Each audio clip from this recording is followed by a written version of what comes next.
Sekarang ya saya akui bagus-bagus itu. Oke. Malah pengisi-pengisi training YouTube ini ya banyak kan rumahan.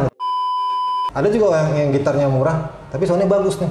Oke. Karena dia ngerti tuh cara mainnya kan. Ya.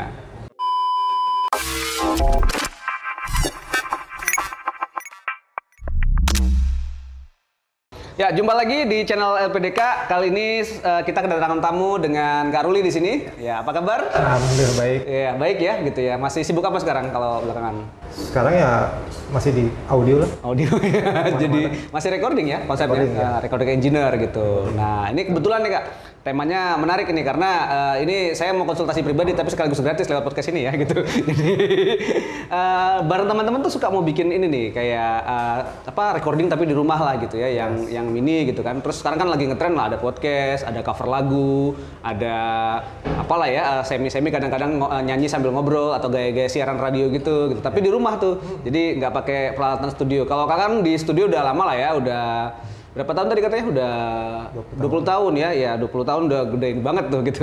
Nah, udah sangat ahli lah ya. Sudah punya telinga katanya, telinga yang bagus untuk mendengar audio yang baik gitu. Nah, kalau ngelihat nih anak-anak muda sekarang kan pada bikin gitu ya di rumahnya masing-masing atau di tempat yang sederhana, nggak kayak studio besar gitu. Musik atau apa nih? Ada yang musik, ada yang cover lagu biasanya gitu. Ada juga yang bikin lagu sendiri juga ada ya. Terus kadang-kadang juga ya itu ngobrol podcast gitu kan. Kadang-kadang podcastnya juga diisi musik kadang-kadang gitu. Jadi macam-macam lah sekarang makin kreatif kan. Tapi kalau ngelihat di Spotify atau di YouTube gitu, pada bagus nggak sih sekarang?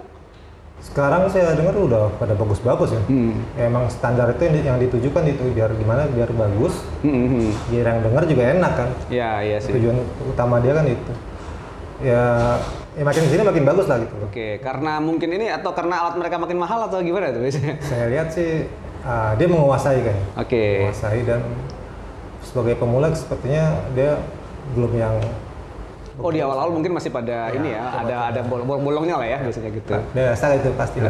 Gitu. Mungkin dia belajar ya. Sekarang ya saya akui bagus-bagus itu. Malah pengisi training YouTube ini ya banyak kan rumahan itu. Iya betul. Dan ya mungkin karena ini juga ya udah mereka gayanya di situ ya, teman-teman studio malah kan konsepnya kan ke label yang bagus, jadi yang maksudnya udah harus sangat serius dikerjain. Tapi kalau mereka bisa produksi tiap hari soalnya gitu. Banyak waktu deh. Iya, satu take kadang-kadang bisa banyak gitu. Jadi ya mungkin lebih simpel jadinya. Tapi ini tipsnya apa sih kalau bisa bikin bagus gitu? Karena saya juga pernah dengar beberapa podcast kayak gitu agak banyak noise gitu, atau lagu tapi kadang-kadang bergema, atau mungkin mixingnya nggak pas atau gimana gitu. Nah, ada tips nggak sih kalau bikin home recording yang katakanlah bisa menyamai kualitas studio gitu? Gimana? Ya pertama ya yang dibutuhin itu sumbernya dulu nih. Misalnya kita mau nyanyi, ya suara kita harus bagus dulu. Oh iya, itu wajib lah ya gitu ya. Jadi si yang ininya ya, yang jadi yang di baliknya semua harus udah bagus gitu. Penggunaan, misalnya mau nyanyi mikrofon, penggunaannya harus benar. Terus mic-nya juga harus tepat yang mana yang dipakai untuk vokal. Jadi kalau kita udah nguasain itu, kita nggak perlu alat bagus. Alat bagus itu cuman sedikit aja perbedaan kalau kita tahu cara pemakaiannya gitu loh. Jadi yang paling utama tadi itu dari orangnya sendiri dan juga ini ya. Sumbernya sendiri. Kalau kita seperti main gitar, mainnya harus bagus ya. Benar gitu. Nah, tapi untuk ngerekamnya berarti mikrofon paling utama ya kalau itu. Kalau pakai mikrofon kita harus tahu dulu nih mikrofonnya apa, penggunaannya seperti apa. Kan mikrofon banyak tuh. Fungsinya seperti apa penggunaannya kita harus tahu juga, jadi jangan asal pakai juga sih. Iya. Ini selaku yang udah berpengalaman lama tuh kira-kira tipsnya, misalnya kalau untuk cover misalnya gitu, bagusnya kayak gimana sih? Misalnya kita cover terus kita bikin studio di rumah kecil lah gitu, nah buat cover lagu misalnya gitu, apa tuh yang bisa? Kalau cover ya di YouTube, pertama videonya. Iya, untuk keluaran video di YouTube misalnya gitu. Kalau cover pertama ya kualitas gambar kalau YouTube pasti kan. Video, terus? Kedua audionya. Nah, audionya tuh bagusnya harusnya pakai apa tuh? Saya harus pakai apa misalnya? Misalnya saya cuma nyanyi sama gitar gitu. Nah, itu pakainya harus gimana tuh? Akustikan berarti itu. Ya, akustikan. Ya, gitar serah nih dia mau dicolok langsung ke soundnya langsung gitu. Sound cardnya atau mau ditodong. Ditodong agak susah ya. Ini juga harus ruangannya harus bagus berarti ya. Mungkin dicolok ya otomatis gitarnya harus bagus juga nih. Iya. Gitu. Di situ masih beda ya antara kualitas sama harga, itu masih agak beda lah ya kalau pakai di situ. Kalau hardware emang itu kelihatan banget itu mana yang gitarnya Ya, harga berapa ratus dan harga berapa ini ya gitu. Tapi tetap yang pertama tuh cara mainnya dulu. Iya, betul sih. Suaranya dulu. Kalau dia bisa mainnya bagus, gitar apapun jadi bagus suaranya. Kalau untuk kayak podcast rumahan gitu, ngobrol-ngobrol gitu, butuh yang rumit atau seperti apa? Kalau podcast kadang kita pakai clip on seperti ini, atau mau kayak yang mic, ya kondensor gitu ya. Ya kalau pakai kondensor mic kita harus pastikan ruangannya harus jangan bocor, jangan banyak noise. Agak ngeri juga kan? Ya tergantung ruangan sih ya. Kalau ruangannya studio tertutup mungkin bisa ya. Aman. Oke. Nah ini kalau teman-teman muda nih, jadi udah mulai kan gitu. Kita juga sering dengar kan di Spotify atau di YouTube gitu ya. Mereka ngobrol, mereka nyanyi gitu dan udah mulai bikin produksi besar-besaran gitu. Beberapa kadang-kadang bisa punya kualitas yang mirip dengan studio rekaman loh kalau gitu. Nah itu apa ya, mereka emang ini ya kayaknya udah belajar kayaknya ya. Kalau tadi bilang tadi ada banyak dia belajar. Apalagi sekarang ini terlalu open banget. Jadi kita mau apa-apa, mau cari tahu tuh gampang banget di internet. Ya kayak di YouTube itu tutorial itu banyak banget. Dan makin sini sebenarnya pelaku industri musiknya sendiri pun yang udah besar mapan ya. Udah merasa tersaingi kan ngelihat gitu kan. Wah ini mereka anak-anak muda kecil udah pada bisa bikin gitu. Iya sih, jadi ini tapi sebenarnya kan kalau di sekolah diajarin ya kalau yang kayak gitu hal-hal yang mendasar untuk bikin studio rekaman yang baik itu seperti apa gitu ada ya kalau ada. Nah, tapi itu lebih ke ruangannya, lebih ke hardware-nya, lebih ke apa sih kalau boleh di-explore sedikit? Untuk apanya nih? Kalau misalnya bikin studio yang bagus kecil gitu kan. Kalau buat studio ya pertama tuh ya ruangannya ditentuin dulu kan. Ya. Mau berapa? Ya makin besar makin bagus, makin kecil makin banyak ini banyak pantulan ya. Gangguan lah itu, banyak problem kalau kecil. Makin idealnya tuh ya besar lah gitu. Jadi kita monitornya agak benar dari speaker yang kita dengar. Kita nggak dengar suara di dalam ruangannya ya gitu. Kita dengar khusus speakernya aja gitu. Jangan nggak mau ada suara tembok lah segala macam. Itu. Nah ini saya harus mikir-mikir ulang nih nanti kalau mau bikin home recordingnya serumit apa nanti gitu. Kalau home recording yang makin sini teknologi makin bagus, software pun makin bagus. Oh iya, jadi hal-hal yang mungkin terbatas karena hardware-nya bisa dibantu ya sama software. Mungkin gitu ya. Sekarang ini hardware tuh agak banyak yang virtualnya kan. Iya. Jadi plugin itu udah menyerupai suara aslinya. Jadi kan karena di capture dari aslinya kan. Jadi kita nggak perlu pakai hardware yang mahal. Contohnya drum gitu. Kita nggak perlu main drum.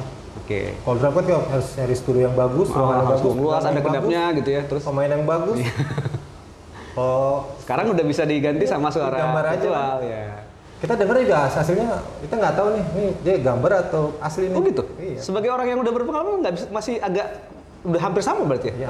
Karena teknologi tuh sekarang makin bagus, jadi ya kita nggak perlu ribet-ribet lagi sebenarnya. Bener sih, ya. Sama kayak orang-orang desainer juga ya sekarang udah bisa gampang gambar gitu ya gitu. Di musik juga udah bisa kan, udah. Gitar misalnya, sound gitar listrik, soundnya udah makin sini makin real banget itu. Iya. Bagus. Bisa jadi alatnya itu nggak butuh terlalu banyak ya kalau untuk sekarang. Wah, ini tinggal keahlian di ini ya, di recording sama editingnya nanti ya kalau untuk itu. Wah, ini agak berat juga ya jadinya. Kalau gitu ntar studio besar pada kesayanginnya karena itu kayaknya. Banyak studio besar yang udah agak menyerah gitu loh. Iya, betul sih. Menghadapi teknologi sekarang ini makin berkembang. Itu kan banyakan baru ya terus ya. Jadi selalu ada efek yang baru, selalu ada sound yang baru. Semua gitu. Tergantikan ke digital ya jadinya. Ke digital gitu. Nah, berarti kalau itu lebih gampang ya kalau sekarang kita bisa mau bikin mini konser juga udah bisa kan dengan cara itu. Apalagi dengan Zoom atau gimana? Nggak perlu ruangan lagi. Oh iya, apalagi era pandemi kan maksudnya kita bisa ngumpulin dari beberapa ya gitu. Betul. Punya pengalaman ini nggak Kak selama masa-masa sekarang? Jadi akhirnya kan kalau secara tradisional kan di studio atau recording musik yang biasa kan emang ini ya, emang butuh skill yang cukup lama dan emang udah pengalaman lama dan alat-alatnya pasti kompleks dan panjang gitu ya. Nah, pas sudah mulai masa-masa pandemi ngerasain nggak kita pada beralih ke digital atau seperti itu?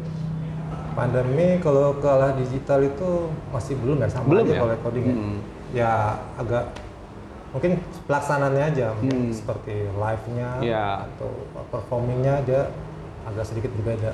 Oke. Kalau recording mah tetap ya sama aja. Tetap ngerekam ini ya gitu ya. Nah ini pertanyaan yang klasik nih, karena ada orang nanya gitu, butuh nggak sih sebenarnya kita telinga yang ada telinga audio nggak sih sebenarnya yang bisa bilang ini bagus, ini nggak bagus gitu? Atau gimana kalau? Sebenarnya telinga itu sama aja ya. Karena kan saya pernah berapa kali ikut recording gitu kan, terus bilang ini, yang satu bilang udah cukup berpengalaman, dia bilang ini bagus, terus ini kurang gitu kan.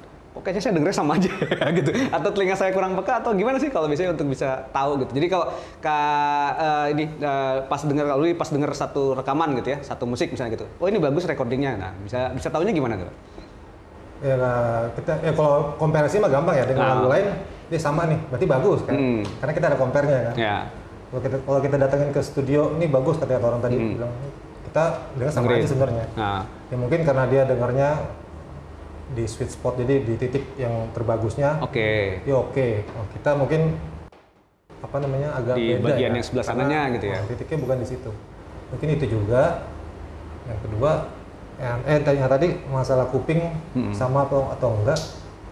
Ya kuping kita harus fresh intinya ya. Jadi jangan terlalu lama juga di studio, sampai berhari-hari di studio. Ya jelas-jelas itu pasti akan hancur hasilnya kan. Karena telinga kita udah capek gitu. Seperti kita masuk ke ke diskotik gitu.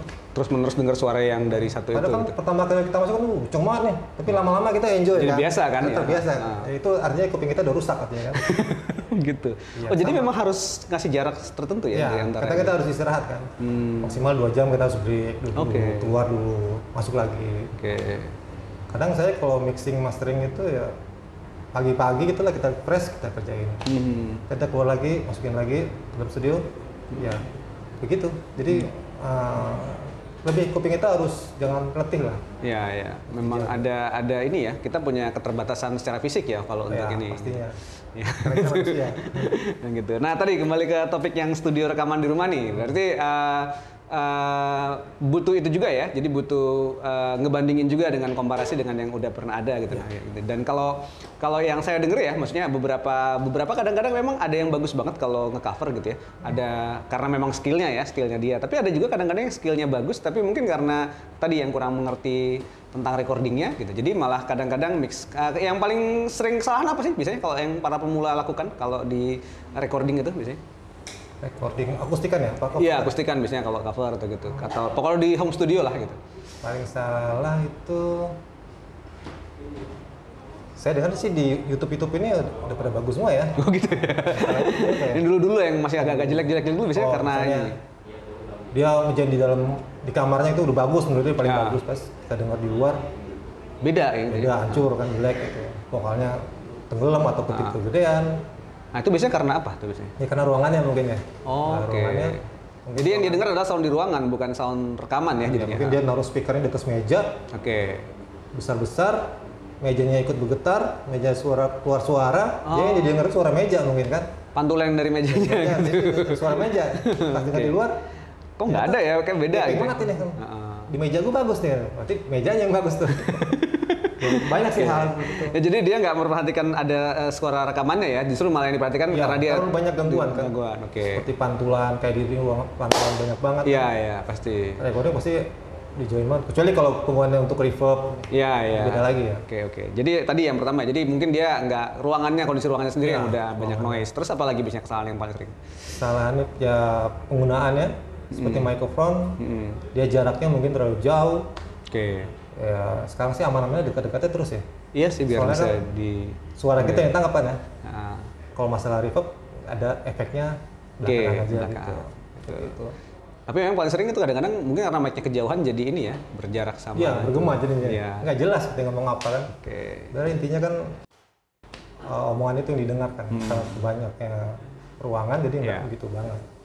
Mic yang terlalu jauh, terus tadi ruangannya memang banyak banyak pantulan, apalagi kira-kira? Kalau hardware, kalau kita menguasainya, ya kecil kemungkinan aman-aman aja.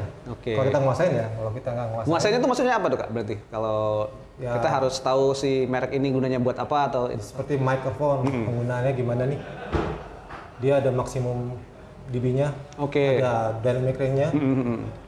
Itu tahu dari spesifikasi alat ya memang? Kita baca speknya dulu, terus ada preamp, jadi headroom-nya di mana, jadi kita penggunaannya pas itu maksimal. Jadi nggak harus mahal tapi yang penting pas ini ya, asal kita menguasai speknya itu kita tahu untuk digunakan untuk apa. Apapun mereknya pasti bisa. Ya, tapi memang kalau lebih mahal lebih baik ya. Mempermudah aja. Mempermudah ya, gitu. Oke, jadi kadang-kadang kesalahannya karena kita nggak ngerti spek yang kita butuhkan, jadi akhirnya kita nggak sesuai ya dengan yang kita taruh, kita pasang buat ini. Ya, nah, apalagi tuh kira-kira? Tadi udah 3 tuh, banyak juga ya kesalahannya. Kayaknya saya udah pernah ngomong semua kesalahannya nih di home recordingnya saya nih. Sebenarnya banyak banget ya. Ya 17 kalau gitu, 1, 2, 3. Cukup kayaknya. Oh udah cukup, 3 yang paling utama itu berarti ya. Ruangan yang banyak bantulannya, terus yang tadi mic kadang-kadang terlalu jauh, positioningnya kurang tepat gitu ya. Sama yang ketiga tadi itu ya, kita kok nggak tahu spek alat yang kita butuhkan, sehingga yang seperti itu gitu. Jadi sebenarnya asal 3 ini beres, umumnya udah cukup bagus ya gitu ya. Apalagi tunjang dengan teknologi sekarang yang kita bisa editing lebih baik untuk ininya ya. Gitu. Dan yang penting sih kita nguasain alat dan software aja sih sekarang. Iya, itu sih ya. Software ikutinnya terus itu. Iya, nguasain alat sama nguasain software tuh banyak kan, tapi harus banyak banget speknya yang harus diiniin gitu ya. Software terus lebih canggih. Jadi kalau saya mulai nih misalnya bikin studio kecil gitu. Nah, saran dong kasih konsultasi ke saya. Saya gratis dapat konsultasi gratis. Saya butuh mic yang kayak gimana atau apa kalau buat sekedar rekam lagu akustikan kan? Ya, cukup beli mic condenser aja dulu. Oke. Condenser itu bisa buat akustikan, buat vokal juga bisa. Oke. Terus buat alat musiknya pakai dicolok gitar, misalnya gitar gitu. Ya, utama coloknya dulu. Okay. Coloknya kalau mau colok pastikan gitarnya yang bagusan lah ya, karena preampnya nentuin juga tuh. Ya makin bagus ya makin mahal kan. Ya. Kalau gitar murah artinya dia ada keterbatasan tuh biasanya. Okay. Ada juga yang gitarnya murah tapi soundnya bagus nih. Karena dia ngerti tuh cara mainnya kan. Dia nggak perlu dipaksain mainnya. Dia maksimalin jadi bagus soalnya. Makanya nggak tahu nih gitarnya apa nih, Martin atau apa. Yang penting kan ujungnya kan hasilnya kan. Betul. Nah, kalau bikin studio untuk podcast biasa, selain mic-nya harus atau gimana? Atau ada yang lain? Podcast ya kita butuh sound card-nya, minimal 2 ya. Nah, sumber dan pembawanya. Nah, dicatat nih sama tim podcast kita. Terus? Ya, mungkin alat rekamnya. DAW, software-nya. Ya. Nah, itu sama aja seperti recording di rumahan. Nggak beda jauh. Tapi ini ya, yakin ya, maksudnya anak-anak muda sekarang kayaknya lebih banyak yang semakin ini ya. Atau perlu ini nggak sih? Kalau di sekolah sendiri ada hal yang baru nggak yang bisa ditawarkan juga buat untuk bisa mengerti hal yang seperti itu untuk dia bikin studionya sendiri? Gitu. Di sekolah? Kalau sekolah audio misalnya kalau orang belajar memang ada yang dipelajari khusus ya untuk hal itu? Ya kalau di sekolah itu kan luas ya, penggunaan. Awalnya dari masalah bunyi, kenapa itu bunyi terbentuk kan? Ada medianya apa? Jadi luas sekali kalau di sekolah itu kan. Jadi kalau sebenarnya kalau kita nggak sekolah gitu, kita nih ngerti gitu loh. Kayak pengalaman saya dulu sebelum sekolah gitu, saya ini merasa udah jago banget nih katanya. Ini nggak tahu nih. Hasilnya bagus, tapi nggak tahu kenapa bisa bagus gitu. Saya penasaran tuh pas di sekolah. Baru tahu kenapa itu bagus. Begini. Jadi tuh saya ada proses itu kan panjang kan waktunya kan. Nah panjangnya itu karena saya banyak belajar di situ, akhirnya dapat. Ternyata di sekolah itu ada dikasih tahu teorinya ya. Gitu. Ini trial and error nih langsung dikasih tahu teori. Ya, gitu. Jadi sebenarnya nggak ini banget ya sekolah apa namanya. Nggak mutlak butuh, tapi ada pentingnya ya kalau untuk kayak gitu. Jadi kita nggak perlu jauh-jauh, belajar lama gitu. Sekolah ya ajarin semua kita. Ini udah berpengalaman 20 tahun dalam recording gitu, jadi kita harus iyain aja ya ngomongnya apa soalnya bener gitu. Makasih Karulia udah berbagi pengalamannya gitu. Tadi kita, ini tips yang baik buat teman-teman yang mau mulai untuk bikin home recording di rumah ya. Karena kan sekarang ngetren ya kita bikin channel sendiri, berbagi ide, terus berbagi skill kita, kemampuan, dan mungkin ada yang bikin lagu khusus ya untuk ini. Jadi sangat baik sekali dan mungkin bisa kita pelajari bersama-sama. Tadi tipsnya menarik ya, tadi ada hal-hal yang harus dikuasai. Paling utama tadi sebenarnya ini ya, menguasai software dan hardware sebenarnya ya, dan itu banyak sebenarnya PR-nya gitu. Jadi ya ada beberapa teman-teman juga udah tahu ya beberapa kesalahan yang mungkin sering terjadi buat orang-orang yang memulai secara pemula. Oke, makasih banget Kak Rulia udah berbagi di channel LPDK kali ini. Terima kasih, nanti kapan-kapan kita ngobrol lagi nih soal sebagai profesinya sebagai home ini ya, sebagai recording engineer kayaknya udah banyak yang gosip-gosipnya banyak nih kan, kerja sama-sama banyak artis sama ini, nanti kita obrolin ya. Oke. Ya, teman-teman terima kasih udah ngobrol bersama kita di channel LPDK kali ini. Simak bahasan berikutnya. Sampai jumpa di bahasan berikutnya.